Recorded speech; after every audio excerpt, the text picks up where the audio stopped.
Existem duas partes muito importantes numa estruturação de um processo, né? A primeira é uma pesquisa para você entender qual que é o tipo de cliente que você quer buscar, né? E a gente pode fazer essa pesquisa, às vezes, na nossa própria base de clientes, ou às vezes eu não tenho uma base de clientes, eu estou começando agora, uma pesquisa de mercado mesmo, pegar o telefone e ligar para algumas empresas que você tem aquele feeling de que pode fazer sentido para o seu negócio ou não, que tem aquela dor que você resolve ou não, e perguntar algumas coisas como, você tem dificuldade com X questão, você tem...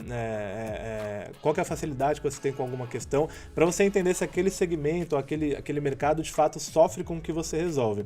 E tudo isso serve para o primeiro passo assim, prático dentro de um processo de perfil de processo de prospecção, que é a definição do nosso ICP, né?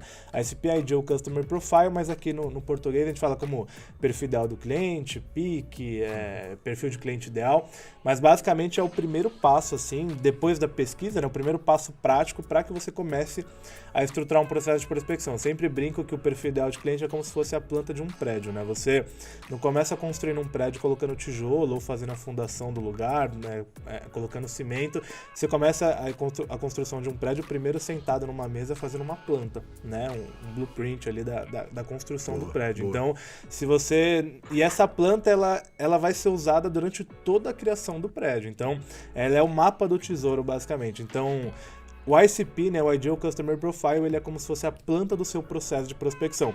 Não adianta você pensar em abordagem, em criação de lista, em ferramenta, muito menos, em automação, em contratar pessoas, se você não tem a planta do seu processo de prospecção. Então, o primeiro passo para qualquer empresa hoje que quer estruturar um processo de prospecção é definir o seu ICP, o seu perfil de cliente ideal. O primeiro ponto que eu vejo assim, as pessoas errarem muito é não dar o valor para o ICP, né? Assim, cara...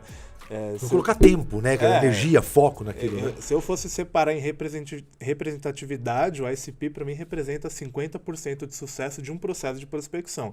E a gente vê muito empreendedor, empresário achando que não tem valor e passa direto já para execução. Vamos abordar e vamos ver o que dá. Então, assim, o primeiro ponto é esse.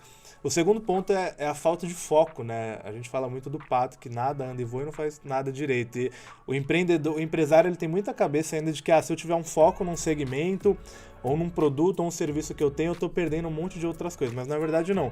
Prospecção ativa está relacionada a você ter muito foco num segmento. Então, um erro que eu vejo muito é o cara querer prospectar vários segmentos, nichos ao mesmo tempo, né? E na verdade não, assim, a facilidade de você abordar, por exemplo, sei lá, uma empresa de contabilidade para vender o seu software, e depois você vende, e você entrega um bom resultado para essa empresa de contabilidade, e você vai abordar uma outra empresa de contabilidade com um case de sucesso já da primeira, cara, é muito mais fácil, né? O gatilho mental de prova social, ele é muito forte. Seria diferente de você abordar uma de contabilidade depois, sei lá, para uma clínica de estética. Por mais que você tenha um case, você não tem um case do mesmo segmento. E a gente se identifica com pessoas que já fizeram alguma coisa que a gente também quer fazer, né?